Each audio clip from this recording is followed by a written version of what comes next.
if you are a Twitter shareholder, you believe that you are entitled to the full $44 billion. Correct. I think that Elon thinks... That he agreed to. That he agreed to. I imagine Elon thinks that maybe they're entitled to $1 billion, walk away, and that's it, if that. And so it's somewhere in between there that we're talking about. I imagine if you're a Twitter board, you think to yourself, you know what?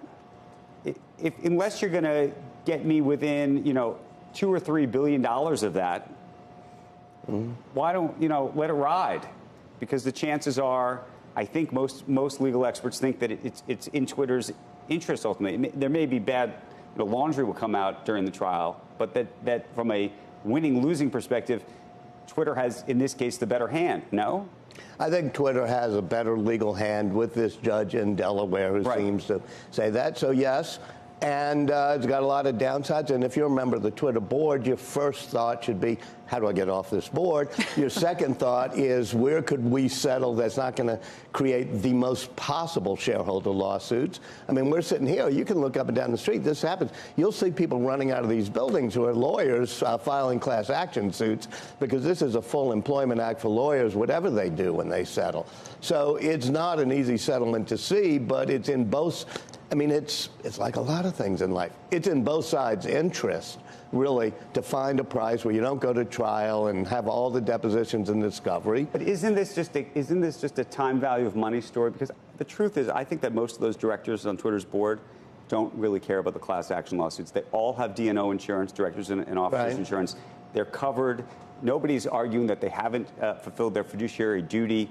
That would seem to me to be the most important part. But I don't think anyone's going to look at them in that way. So, and they want to sell. I mean, most of the people on that board don't have large. They would like to sell at $44 billion, though. Right. Of course they would. So yeah, they could let it ride and let's see what the judge decides. And if the judge says, "Man, you got to pay the exact amount," and this judge seems very predisposed to. And then you get into something I'm not going to be able to give you the answer to because I'll just toss it out, which is I don't know what happens if the judge says, yes, you have to go through with it.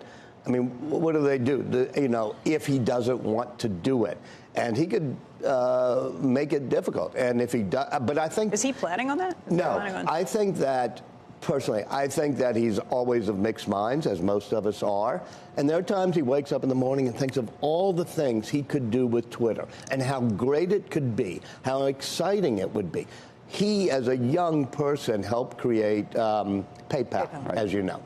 And when Peter Thiel and others came in and there was a coup and he lost PayPal, he was trying to make PayPal into the great financial services bank that would do all your transactional needs. He could, if he wanted, try to turn Twitter into a payments platform, into a content micropayment platform, into a way in which you store money.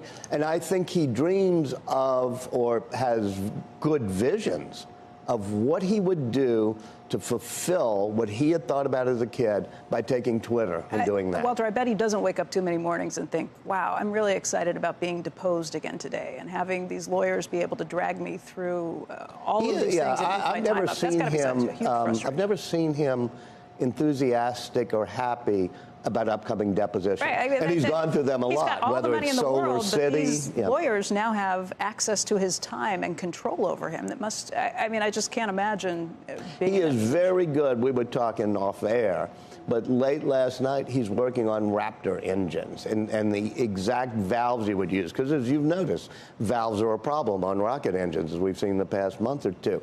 He was working on exactly how you do the booster. He's able to sequentially focus in a way that I almost find, it's like he's half Vulcan or something out of, he and Dr. Spock, because, he doesn't wake up in the morning, this morning, because I've, been in contact. He's not waking up worrying about depositions. Right. He's worrying about valves in the new engine for the Starship. That's why I just see this being a hassle, but the whistleblower, how does this potentially change things? Because even if they do reach a settlement, that's not going to stop the whistleblower from saying anything and everything. So, well, it does devalue the company a bit, and it does show there's a whole lot more that could come out.